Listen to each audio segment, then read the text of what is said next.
Hi, everybody. It's Right on Track with Renee Bernard. Welcome. Uh, I'm hoping this one will be quick. I wanted to talk about something fun called a zombie file. And I think every writer has one, and I think they will recognize this, and you might have one and just not know what it is. But anyway, it's not just you'll keep ideas and you'll keep a file folder, you'll keep fragments, you'll have an idea in the middle of the night. And a lot of times what you'll do is, for those of us, if you're in a project, but you keep thinking of, ooh, you know what, I have another idea. I've got this other one. That's the procrastination demons trying to pull you off of what you're doing. So you honor it, you write the idea down, and you throw it in what's called a zombie file. And so then you move on, right? In an ideal world, you finish the project, yay! And you go on with your life. So the zombie file are ideas that are not yet alive, really. And you don't know if you're going to resurrect them or not. You don't know, is this going to, come to life or not? But you're going to keep them all. And here's why.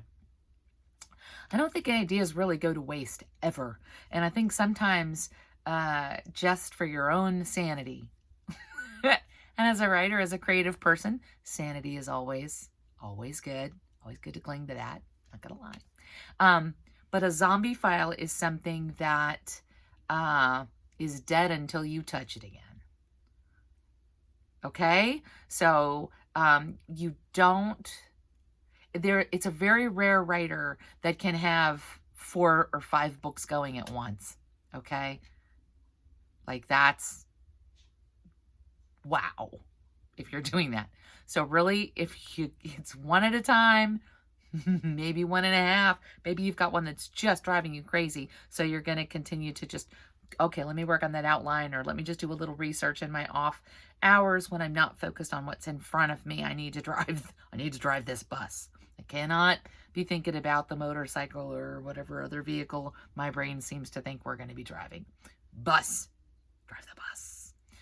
But zombie files are fantastic. So just, it can be anything. It can be electronic, of course, but I'm an old-fashioned girl. I do love my manila file folder full of little notes, or if I'm out and about and I just scribble something on the back of a receipt or the back of a piece of paper, if something just comes to me, I don't want to lose that.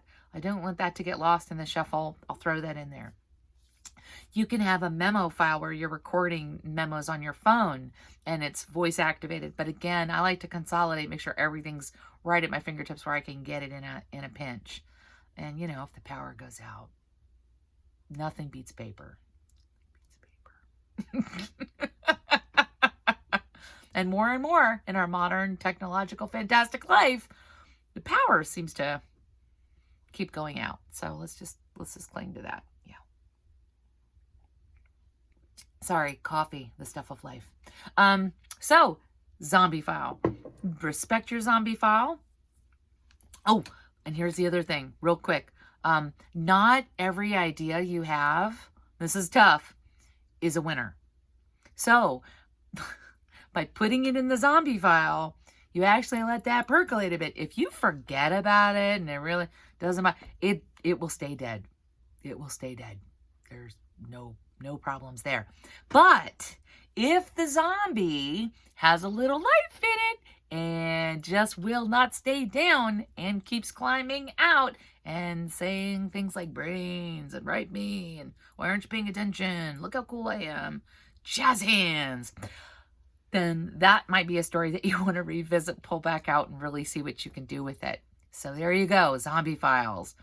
Is it dead? Is it? Is it? Only you can determine what is worthy of crossing over into the land of the living. Oh, you have the power, my friend. You and you alone. Okay, so everybody honor those zombie files. Keep them going. And hold them close to your heart. Those are special little babies. Some of them will make it. Some of them won't. But that's okay. All right. Write comments below or subscribe and follow and join the tribe here at Right on Track. And as always, good luck with your writing. You've got this. And we will see you on the other side. Okay, bye.